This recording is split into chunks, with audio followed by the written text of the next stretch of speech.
오늘 말씀은 베드로전서 1장 13절로 25절 말씀이죠. 여러분들 오늘은 또 특별하게 우리가 신앙생활을 하면서 어떠한 그 신앙생활의 기준을 통해서 우리가 하나님 앞에 신앙생활을 이뤄갈 것인가, 뭐 이런 얘기를 좀 같이 좀 해보려고 그래요. 왜냐하면 이제 이 베드로라고 하는 이 분이 여러분이 잘 알고 있지만은 예수님의 제자죠. 그렇죠? 예수님의 제자 중에서도 아주 수석 제자로 우리는 그렇게 모두 알고 있습니다. 믿고 있고. 근데 그분의 예수를 만나기 전에 형편을 보게 되면은 여러분이 잘 알고 있지만 고개를 잡는 어부였었어요. 그렇죠?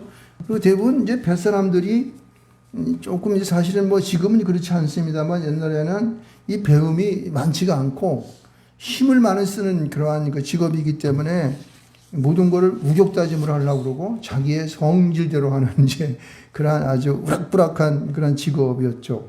베드로는 특히 고기를 잘 잡아가지고 나가기만 하면은 뭐 아주 1등으로 고기를 잡아오던 그러한 분이었는데 이분이 예수를 만난 이후서부터 그 삶이 확 변하게 됩니다. 여러분 예수 만나시기 준비 축원드리겠습니다. 물론 여기 있는 분들은 다 예수를 아주 깊이 만나신 분이라 생각합니다.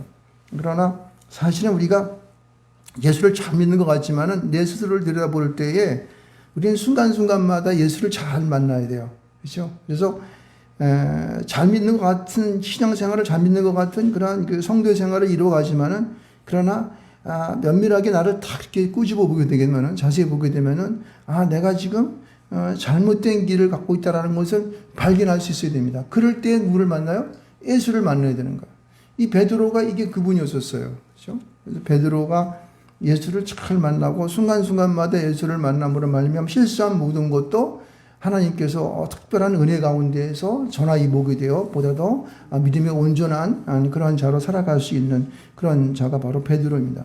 특별히 베드로의 정말 제자다운 사도다운 삶은 어디서부터 펼쳐집니까? 우리 사도행전 2장을 보게 되면은 예수님께서 물론 사도행전 2장 전에 그 복음서를 통해서 너희들이 성령 받기 전에는 예루살렘을 떠나지 말라 그래가지고 사도행전으로 넘어와가지고 계속해서 그들은 기도를 하게 됩니다. 그래서 그들이 모두 정말 그 공포스러운 예수님이 안 계시는 그러한 공포스러운 환경 속에서 그들은 모여서 열심히 기도했을 때 어떻게 돼요? 성령을 받았어요. 그렇죠? 그래가지고 성령을 받은 그들이 그 가운데에서 나타나는 특별한 일이 바로 2장 중반으로 넘어가게 되면은 베드로가 많은 사람들에게 전도를 하고 설교를 하는 3,000명이나 돌아오는 놀라운 설교를 하는 것을 볼 수 있습니다. 그럴 때에 어때요? 베드로가 성령을 받아가지고 완전히 변화되어 수많은 사람들에게 복음을 전할 때 그들이 돌아오는구나. 이거를 우리 알 수가 있겠죠. 할렐루야, 바로 이것입니다. 그런데 여러분 이제 그 성령을 받아서 많은 사람들에게 복음을 전해서 한 번만 설교하면 3,000명이나 돌아오는 놀라운 그 능력의 설교를 하고 성령 충만했던 그런 베드로가 이제 자신이 쓴 이 베드로 전서를 통해서 우리가 어떻게 신앙생활을 이루어야 할 것인가에 대한 특별한 이야기들을 1장부터 5장 쭉 끝장까지 이르는 5장까지 이르는 이 말씀 속에서 아주 굉장히 일괄적으로 아주 그냥 체계적으로 잘 전한 말씀이 베드로후서예요. 물론 이거는 이제 사람이 말하는 것처럼 이렇게 이제 그 이 대화체식으로 썼지만은 그러나 이 나오는 말씀들을 이렇게 면밀히 검토를 해보게 되면은 베드로가 어떻게 이러한 재능이 있지? 제가 사람들은 야 이거 베드로가 쓴 거 아니다 뭐 이렇게 말하는 사람들이 있긴 있어요. 그렇지만은 속사도라든가 그 교부들에 의해서 계속계로 인용되는 걸 보게 되면은 분명히 이거는 베드로가 쓴 것이다라고 그렇게 말씀들을 하고 있는 것을 볼 수가 있습니다. 저도 이제 성경을 연구하다 보니까 이거 베드로 쓴 거 맞아 이렇게 이제 인정을 하고 성경을 봅니다. 그런데 여러분 오늘 여기 이제 이 우락부락했던 그가 예수를 만나고 성령 충만한 상태에서 우리에게 권면하는 신앙생활의 그러한 흐름의 모습을 딱 전하는 것을 볼 수가 있는데 여러분들은 그 1장 속에서 보게 되면은 우리가 구원받은 자가 믿음으로 소망 가운데 살아야 함을 먼저 구원받은 자에 대한 얘기를 하고 있어요. 근데 2장으로 넘어가면서 2장 3장 쪽으로 넘어가면서 뭐라고 얘기냐면은 이 베드로가 하는 말은 구원받은 사람들은 너희들에게 주어진 생활이 고난의 생활이 될 수밖에 없어. 고난을 받는 생활을 너희들은 그것을 당연히 생각해야 돼. 라고 하는 것입니다. 이게 굉장히 어려운 것이죠. 그리고 이 말씀을 한 다음에 그 고난 가운데에서 그 고난을 극복하면서 3사상을 하면서 극복하면서 너희들은 모든 사람들에게 모든 그러한 이 세상을 향하여서 너희들은 헌신된 생활을 해야 돼. 이게 바로 우리가 얘기하고는 베드로서 전서에서 얘기하고 있는 우리 신앙인들의 생활을 말하고 있어요. 어떻게 우리가 성도의 생활을 이루어갈 것인가, 그리스도 생활을 이루어갈 것인가를 아주 굉장히 뭐라 그럴까, 조직적으로 그리고 우리에게 설득력 있게 다가오는 것을 볼 수가 있습니다. 자, 근데 이제 제가 오늘 이렇게 어지러하게 전체를 얘기하고 있는 것은 뭐냐면은 여기 무엇을 볼 수가 있냐면 우리가 구원받은 자가 그러면 어떻게 이러한 고난과 우리가 헌신의 생활을 이뤄갈 수 있을까라는 거기서 초점을 맞춰야 돼요. 초점이. 그럼 어떻게 할 수 있을까? 여기 오늘 포인트가 우리가 읽은 말씀 가운데 보면은 15절과 16절 말씀이 있습니다. 우리 한번 크게 다시 한번 읽어보겠습니다. 자, 시작. 오직 너희를 부르신 거룩한 이처럼 너희도 모든 행실에 거룩한 자가 되라. 16절. 기록되었을 때 내가 거룩하니 너희도 거룩할지어다 하셨느니라. 여러분 15절과 16절이 다른 말로 쓴 것 같이 보이지만 사실은 똑같은 말로 써 있어. 뭐다? 야, 내가 거룩하니 너도 거룩하라고 하는 뜻이에요. 이거를 똑같은 문장을 두 반복하실 뿐만 아니라 거룩이란 말을 네 번 쓰면서 거룩하라는 말을 강조하고 그렇게 쓰고 있는 거야. 그러니까 무슨 얘기야? 저는 이 말씀을 읽으면서 이런 걸 발견하게 됩니다. 뭘 발견하게 되냐면, 야, 신앙생활이라고 하는 것은 구원받은 자는 그 키가 어디에 있느냐면은 성공적인 신앙생활을 위해서 거룩에 있구나라는 것을 알 수가 있습니다. 여러분 동의하십니까? 네. 믿습니다. 여러분 이제 근데 우리가 이제 그런 생각을 하게. 야, 그럼 목사님, 그러면 거룩한 생활을 하라 그러는데 당신은 거룩한 생활 합니까? 저도 힘들어요. 힘들고 어려워서 날마다 하나님의 말씀 보고 엎드리고 이제 뭐 찬송하고 예배하고 그렇게 하는 것이죠. 그런데 이 말씀을 이루는 그 말씀의 언저리에 나와 있는 말씀들을 보면은 그럼 우리가 어떻게 거룩한 생활을 할 수 있을까라는 답을 여기서 우리에게 얘기해 주고 있습니다. 이게 은혜예요. 믿습니까? 여러분, 우리가 이 거룩한 생활은 내가 내 힘으로 내가 뭐 행동을 통해서 내가 헌금을 많이 하고 그리고 착한 일을 많이 해서 거룩이 이루어지는 것이 아니라는 거예요. 그 거룩은 하나님의 특별한 은혜 가운데에 우리에게 주어진다고 하는 것입니다. 여기에 초점이 있어요. 그래서 우리가 거룩한 생활을 할 수 있다고 하는 거예요. 내가 내 스스로가 내 가지고 있는 힘으로 하려고 그러면은 거룩한 생활은 빵점이야. 안 돼. 우리 인간은 거룩한 생활 하려다가 절대 안 됐어. 사도 베드로도 어땠습니까? 예수님 따라다니면서 예수님이 최고입니다. 예수님이 아니면 우리는 죽습니다. 막 이래가지고 쫓아다니면서 나중에 어떻게 했어? 나중에 예수님 못 박히러 가니까 3번이나 예수님을 부인해 버렸잖아. 자기 선생님을 부인해 버렸어. 그러니까 막 통곡을 하면서 주여 막 이래가지고 회개하고 난리가 났지 않습니까? 바로 여기 있는 거예요. 그래서 13절 말씀 가운데 보게 되면 이런 말을 하고 있어요. 무슨 단어가 거기에 축전이냐면은 근신이라는 단어가 여기 나와요. 마음의 허리를 동이고 근신하여 이렇게. 근신이라는 말이 뭐예요? 잘못한 사람이 자기 잘못했습니다라고 쭈그리 앉아가지고 하나님 앞에 훌쩍훌쩍거리면서 하는 거. 이걸 뭐라고 회개라고 말할 수 있습니다. 그러니까 여러분, 우리가 예수 그리스도 안에서 믿음의 온전한 생활을 이루기 위해서는 우리의 마음 가운데 우리의 생활 속에는 항상 뭐가 따라 되냐면은 근신의 생활, 회개할 수 있는 마음의 준비를 항상 하고 있어야 돼. 왜? 우리는 날마다 죄 가운데 있지 않습니까? 그렇죠? 문만 열고 나가면 아니 문이 안 열고 나가는데 여기서도 죄를 져. 마음의 생각대로 죄를 짓게 되고 막 짜증나게 나기도 하고 막 이런 것들. 그러니까 이런 것들이 우리의 생활 속에서 이 근신, 마음의 허리를 동이는 근신이 날마다 우리 생활 속에 이게 밀접하게 따라 붙어야 되는 거예요. 믿습니까? 아멘을 크게 하면 참 복을 받을 수 있습니다.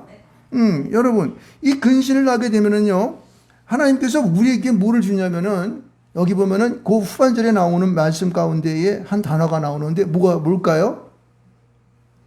이 13절 후반절에 보면은, 은혜를 온전히 바랄지어다. 할렐루야. 근신하는 자에게 하나님께서는 이제 주님께서는 회초리를 들어가지 막 두들겨 때려줄 수도 있겠지만은 너무 잘못하면 이제 깨닫게 하기 위해서. 그런데 중요한 것은 은혜를 준다는 거야. 누가? 주님께서, 하나님께서 우리에게 그리스도가 나타나실 때에 우리에게 은혜를 주신다는 겁니다. 이 은혜라고 하는 것은요, 이거는 이제 뒤에 나오지만은 이거는 주님께서 우리를 위해 십자가 못 박혀 죽으심을 통하여 우리에게 구원하시며 그런 은혜야. 다시 말해서 내가 구원받은 자인데 잘못됐어. 하나님 옆에 나가가지고 무릎을 꿇어서 잘못됐습니다 라고 할 때에 그 구원으로 다시 회복될 수 있는 놀라운 주의 축복이 우리 가운데 있다는 거예요. 누굴 통하여? 주 예수 그리스도를 통하여 그렇다는 것입니다. 있습니까? 예. 그래서 우리 마음 가운데에 하나님 앞에 그 다음 단어가 14절에 나오는데 거기에 뭐가 나오냐면 무슨 단어예요?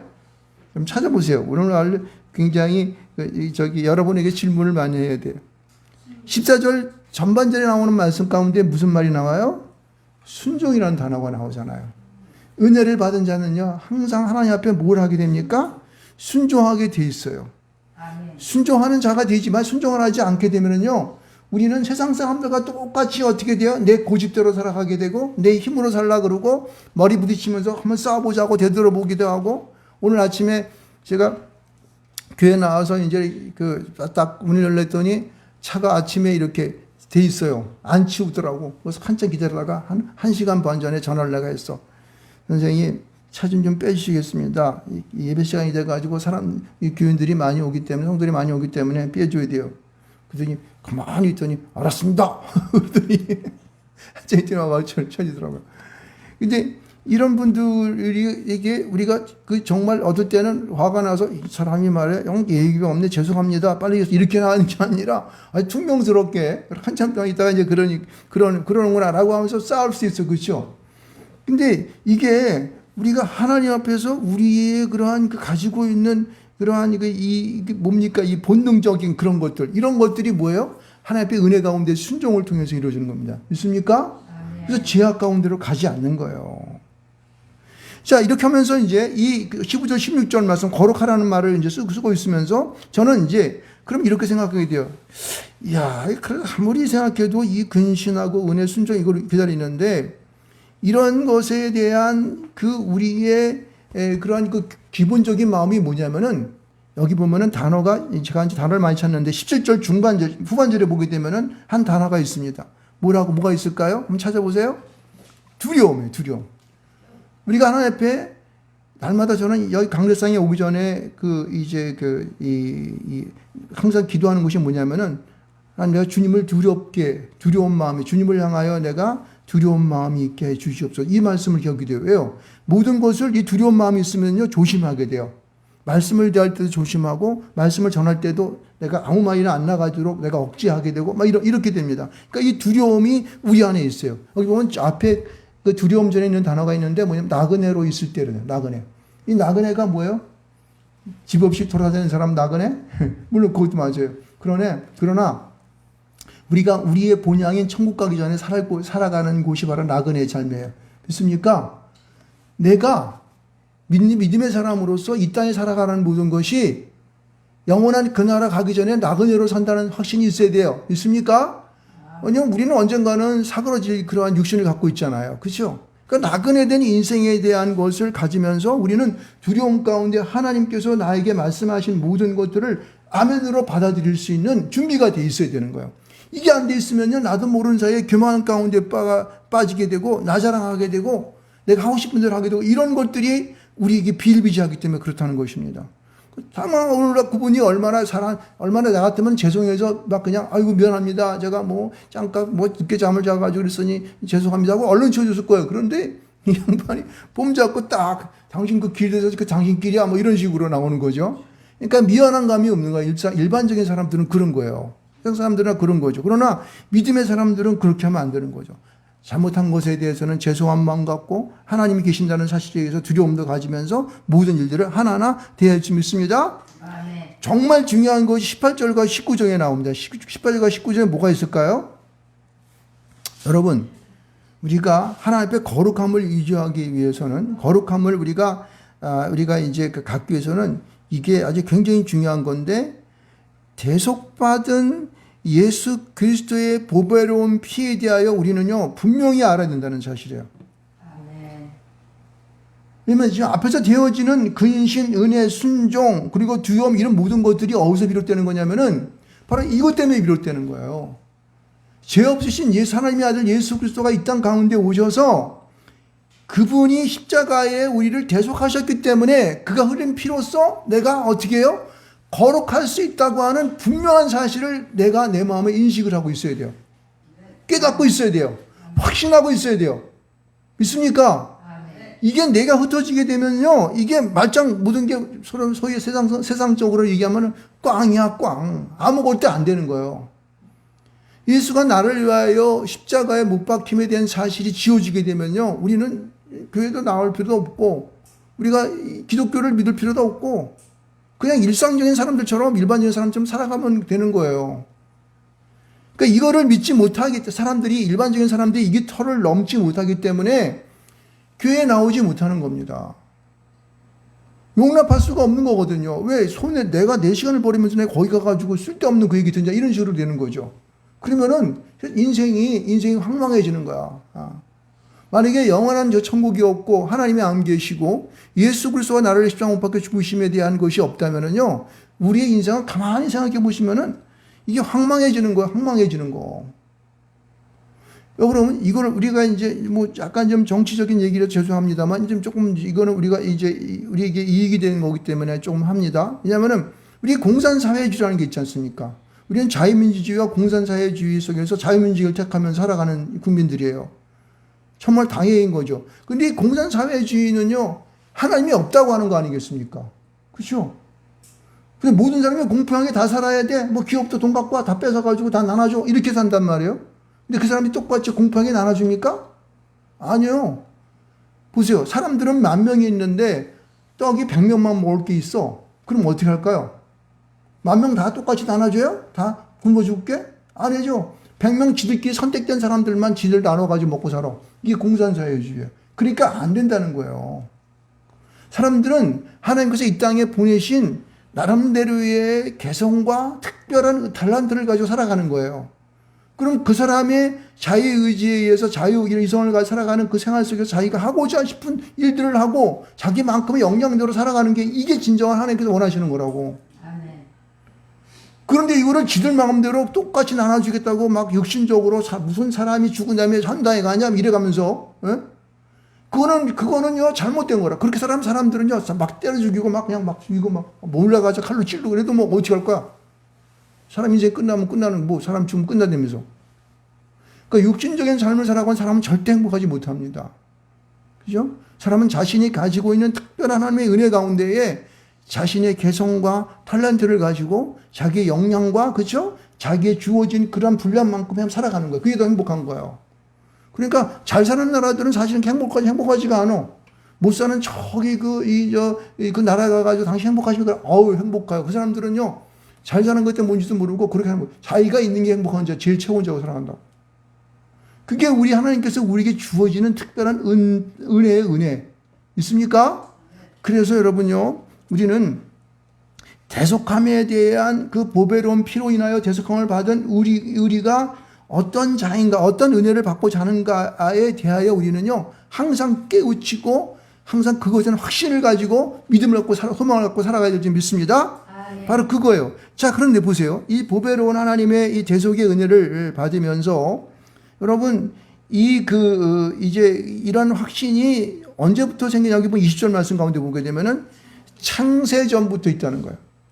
그러니까 우리가 이런 예정된 하나님의 역사가 창세기를 통하여 보게 되면은 하나님께서 이 온 우주가 막 진창이 되었을 때에, 막 진흙창과 같은 그런 것이 되었을 때에 하나님 신이 그 위에 운행하면서 모든 것들을 정돈을 시키지 않습니까?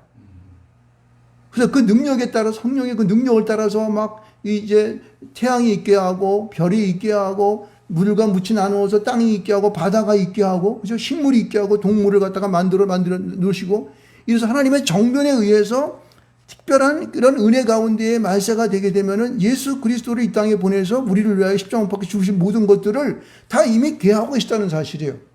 있습니까? 이게 하나님의 이게 은혜.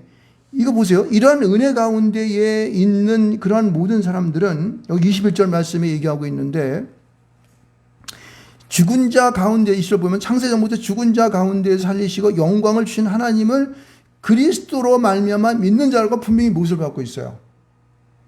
그러니까 이러한 믿음이 없으면은요, 우리가 이 땅에 살아가는 모든 우리의 살아가는 삶 속에서 이게 초점이 없게 되면 사람이 흐리멍텅해지게 되고, 막 그 범죄가 막 그냥 뭐 지들 마음대로 막 살아가고. 보세요. 공산사회주의 하는 사람들, 아유, 나 정말 그 나라 살 수 있을까? 나 우리나라 공산사회주의가 겁시나 얻을 때는 하는 짓거리 보면 막 헌법 바꾸겠대, 요새.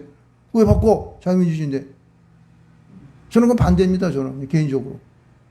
여러분들, 우리는 하나님 믿는, 하나님이 우리에게 주신 이 자유를 가지고 하나님 앞에 믿는 믿음 가운데 그 하나님을 섬기며, 그리고 그 예수 그리스도를 믿는 믿음으로 말미암아 우리에게 주어진, 우리가 인간이 인간다운 은혜를 누리는 삶을 살아갈 줄 믿습니다. 바로 그겁니다. 그거예요. 자, 보세요. 이제 중요한 게 이제 22절에 이제 그 나오는 것인데, 그러한 하나님을 믿는, 보혈로운 피를 믿는 믿음 가운데 있게 되면은 우리의 마음 속에 들어오는 것이 뭔지 아십니까? 22절에 있어요. 22절에. 앞에도 순종이라는 말을 했지만은 여기도 보면은 순종이 나오고, 근데 이 순종이 앞에 달린 말이 틀려요. 모세 앞에서는 이 순종 말을 그냥 순종하는 자식처럼이라고 얘기했지만은 여기는 진리를 순종함으로라는 말이 있어요. 이게 중요한 거예요. 여러분, 진리가 뭘까요? 예수 그리스도. 예수도 진리죠. 또 다시 진보적으로 나가게 되면은 뒤에 있는 말을 쭉 한번 보게 되면은요, 뒤에 보면은 24절, 23절에도 나오는군요. 보면은 이 순종한 가운데에는요, 이게 그런 사랑과 거듭남을 통하여 우리에게 하나님의 말씀이 진리인 걸 알아야 돼요. 여러분, 우리가 이 순종을 하게 되면요, 우리의 마음 속에 무엇이 생기냐면은, 여기 22절, 여기 후반절에 나오는 말이 있는데, 우리의 마음이 영혼이 깨끗해져 가지고 우리의 마음에 무엇이 생기냐면 사랑이 생기는 거예요. 이게 에로스적인 사랑이나 그러한 뭐 필라스나 이런 사랑이 아니고 아가페적인 희생적인 사랑을 할 수 있는 그런 사랑의 능력이 생기는 거예요. 이 사랑은 능력이에요. 이게 순종을 통하여 우리 마음 속에 주님이 나를 십자가밖에 돌아가셨지? 라고 하는 그 마음으로 주님 사랑합니다 라는 것이 저절로 고백되게 돼요. 있습니까? 경험하셔야지. 이거는 깊은 하나님의 성령의 인도하심과 충만하심이 우리 가운데 올 때에 그 사랑이 우리 안에 물밑 들어옵니다. 근데 이 사랑이 오염이 되게 되면은요, 오염이 아니고 내 속 안에 충만되어지게 되면은 사람을 볼 때마다 내 눈이 뭐가 되냐면 하트가 그려지게 돼. 누구를 보든지 간에 다. 이거 경험하시 바랍니다. 저는 이거를 경험했어요. 예전에 한번 그걸 경험해가지고 사람들이 왜 이렇게 사랑스러운지 몰라고. 예전에 그렇게 믿던 사람들이 다 사랑스러워져. 이게 특별히 하나님의 주시는 이게 바로 은총이고 은혜예요, 은혜. 바로 이래서 이걸 뭐라 그러냐면은 여기 23절에 나오는데 거듭남이라고 그래요, 거듭남. 이 거듭남의 근본이 뭐라 그러냐면은 썩지 아니할 씨로 되었다고 말하잖아요. 거기 보면은 23절에 보게 되면요.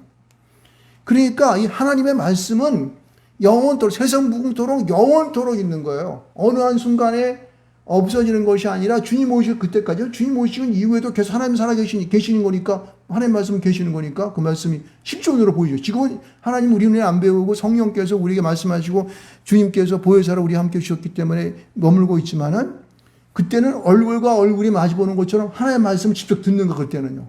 그러니까 우리는 그 전까지는 이 성경에 나오는 66권을 통하여 하나님의 말씀을 내가 대하게 되는 것입니다. 믿습니까? 그래서 여러분요, 우리가 하나님의 순종함을 통하여 내가 깨끗해지게 되게 되면은 내 마음속에 사랑이 넘쳐나게 되어서 진리이신 하나님의 말씀이 나에게 막 들려지는 거야. 막 들려지게 돼. 깨달아지게 되고 들려지게 되고, 정말로 이 여태까지 알 수 없었던 것들이 내 영혼이 열리게 되고, 뭐 이런 일이 벌어지게 되는 것이죠.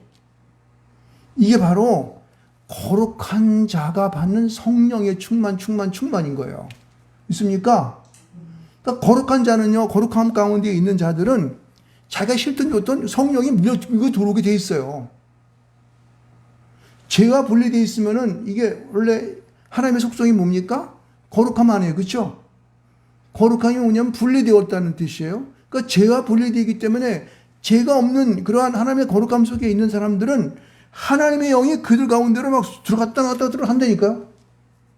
근데 내가 고집 부리고 막 승질을 내고 막 그냥 이기적이고 막 뭔가를 갖다 욕심을 내고 질투하고 막 이런 것이 되면 절대 우리 마음속에 성령이 올 수가 없어. 왜? 하나님의 속성이 그렇기 때문에, 거룩한 속성이 그렇기 때문에 그렇습니다. 그러니까 능력이 안 온다고. 그러니까 살아도 사람을 대하면은 참 저한테는 은혜인 게 뭐냐면은 사람을 딱 대하면은 사람의 마음이 조금씩 익혀지죠. 얼마나 감사한지 몰라. 저 사람은 안 되겠다. 이런 것들. 책을 보더라도 책을 쭉 훑어보게 되면은 금방금방 이게 책에 대한 내용들이 뭐요? 핵심적이 뚝뚝뚝 들어온다고. 이게 보면은 받은 은혜야.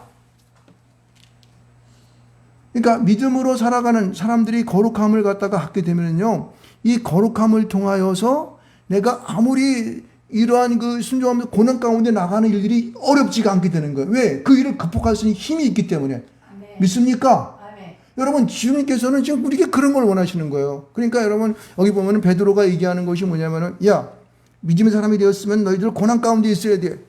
이렇게 무조건 얘기한 것이 아니라 그 고난을 어떻게 너희들이 받을 수 있는지, 충분히 할 수 있는지에 대한 이야기를 먼저 하고 있다고.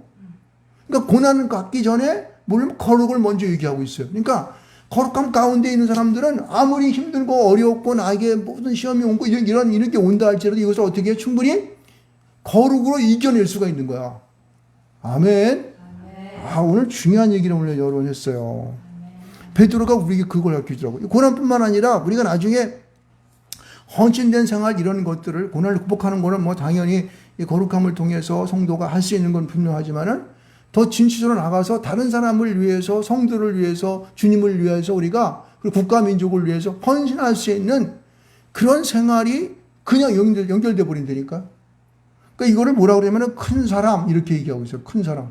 거듭난 자의 이 삶을 살아가는 이 큰 사람이라고 얘기잖아요. 헌신된 생활을 하겠습니다. 믿습니까? 여러분, 우리가 이러한 정도까지의 그런 베드로가 이제 그 믿음의 사람들, 성도들이, 그리스도인들이 살아가야 할 길들을 우리에게 가르치고 있는데, 그래서 저는 이 베드로전서에 나와 있는 핵심적인 키워드가 뭐냐? 키워드가 뭐다 그랬어요, 제가요? 거룩함. 사랑은요, 지금 설교했는데, 거룩함을 가져야 돼요, 여러분. 사랑은요, 우리가 이제 거룩함 가운데 나가고자 하는 근신과 은혜와 순종 이런 것들을 하게 되면요, 우리 마음속으로 그런 것이 순종함을 통해 사랑이 들어온다 이렇게 얘기했잖아요. 그렇죠? 그러니까 이러한 것 가운데에 거룩함이 나에게 충만되어지게 되면은 사랑이 막 밀려 들어온다니까. 모든 것 고난도 극복할 수 있는 힘이 생기게 되고, 그렇죠? 그래서 우리에게 주어지는 헌신된 생활도 넉넉히 감당할 수 있습니다. 그러니까 주님이 오실 때까지 우리가 정말 잘할 수 있죠. 그래서 여기 보게 되면은 24절 가운데 이렇게 얘기하셨습니까? 모든 육체는 풀과 같고 모든 영광은 풀의 꽃과 같으니 풀은 마르고 꽃은 떨어지되 무엇이만이 영원토록 있다? 주의 말씀은 세세토록 있도다. 할렐루야. 이 주의 말씀은 복음이라고 복된 소식이라고 우리에게 말하고 있습니다. 그러니까 나는 이 말씀을 읽으면서 은혜 받으면서 이야, 베드로가 정말 이 양반 죄송합니다. 이분이 성령으로 한번 왕창 성령 받더니 거듭나더니 이런 말도 할 수 있구나. 근데 나는 이게 베드로가 쓴 말이 더 확신되는 게 뭐냐면은 제가 옛날에 성경 보면 성경이 무슨 말인지도 이게 모르고 아무리 읽어도 내가 뭐 대학교 나오고 그래서 이게 무슨 말인지 몰랐거든요. 그런데 이게 은혜 받고 성경을 연구하다 보니까 이게 하다 보니까 이게 막 눈이 막 열려지는 거예요. 이렇게 막 유명해져가지고 열려지게 되고. 그래서 성경 보면은 말씀이 탁탁 튼다는 사람들이 이해가 돼요. 그래, 맞아, 그렇게 되는 거다. 예? 그 여러분의 마음 가운데 성경이 말씀이 쑥 들어가게 되면 복음으로 딱 들어가게 되면요, 여러분들의 삶이 행복해지는 거예요. 절대 손해 안 봐요. 그 여기서 보면은 이 베드로전서를 겉만 좀 읽어보게 되면 맨날 희생하라고 그러고 무슨 뭐 고난 받으라고 그러고 뭐 순종하고 뭐하고 이거 뭐야 이거 어디가 되겠어? 근데 그게 속에 숨어져 있는 단어를 진주를 못 찾아내는 거야. 찾아나게 되면 그거는요 게임이 안 돼. 그거 다 값치르고도 훨씬 많은 세상의 보물들이 여러분에게 어떻게 해요? 막 넘쳐 들어오게 됩니다. 믿습니까? 그렇게 돼야 되는 거예요. 그게 행복한 생활인 거예요. 예? 그게 진짜 성도의 생활인 거예요. 그러니까 이 베드로전서에서 우리에게 말씀하고자 하는 이 놀라운 이 거룩의 축복이 저와 여러분 가운데에 날마다 그 마음 가운데 확 박히기를 좀 축원드리겠습니다.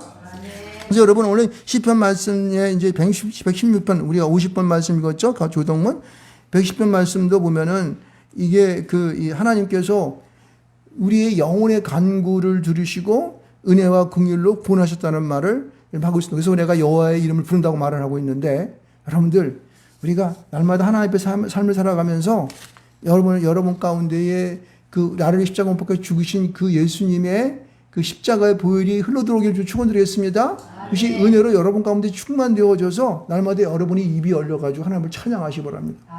하지 말라 그래도 막 그냥 하고 싶어가지고 못 견뎌요, 못 견뎌. 예. 그러면 막 뭐 재미있죠, 살아가는 삶이. 예. 맨날 무리하게 지나는 것보다도 이게 얼마나 놀라운 축복이겠습니까?